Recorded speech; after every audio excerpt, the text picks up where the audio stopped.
Sisi kama wasimamizi wa taasisi na mashirika ya umma pia tuko hapa leo katika kusihi mashirika yetu na taasisi ambazo tunazisimamia pamoja na watumishi wetu ambao wako chini ya mataasisi haya kuhakikisha kwamba tunakwenda kufanya haki yetu ya msingi katika kupiga kura, ambayo kupiga kura huko ni tarehe 29 mwezi huu, ambayo ni kama siku moja au mbili zijazo. Kwa hiyo sisi tunaamini kwamba mashirika yetu na taasisi zetu na watumishi walioko mahali hapa, ili kuweza kufikia uchumi ambao nimeitaja, ili kuweza kutekeleza majukumu yetu na kuhakikisha kwamba vipaumbele vyetu ambao nimevitaja hapa vinatekelezeka, tuende tukapige kura, tuchague viongozi wetu ili waweze kutuongozea jahazi letu hili kwa mustakabali na manufaa ya taifa kwa ujumla. Na kwa nini tunasema hivyo? Tunasema hivyo kwamba kila taasisi au mashirika ya umma kwenda kupiga kura ni kwamba kushiriki uchaguzi ni wajibu wa kiraia unaojenga demokrasia kweli, umoja na udhabiti wa taifa letu.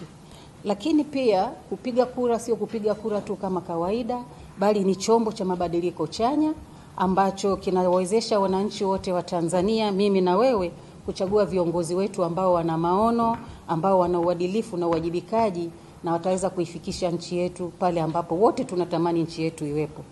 Lakini kabisa na mwisho, ambao sio kwa umuhimu wake, ni kwamba watumishi wetu wakishiriki kwa ukubwa wake,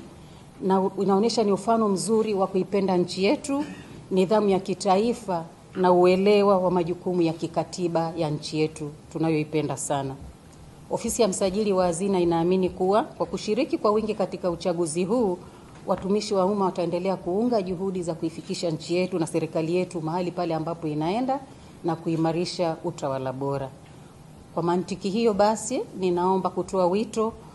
kwa wakuu wote wa taasisi na mashirika ya umma ambayo tunasimamia sisi, kuhakikisha kwamba watumishi wetu wote wanapewa fursa ya kutekeleza jukumu hili la msingi, na popote pale walipo waende katika vituo vyao walivyojiandikisha vya kupigia kura, na kuhakikisha kwamba waenda kutekeleza jukumu lao hili kwa manufaa ya nchi yetu na jamii kwa ujumla.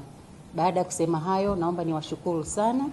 niwatakie utekelezaji mwema wa majukumu yenu, na tuonane wote Jumatano katika kupiga kura kwa manufaa ya nchi yetu. Asanteni sana.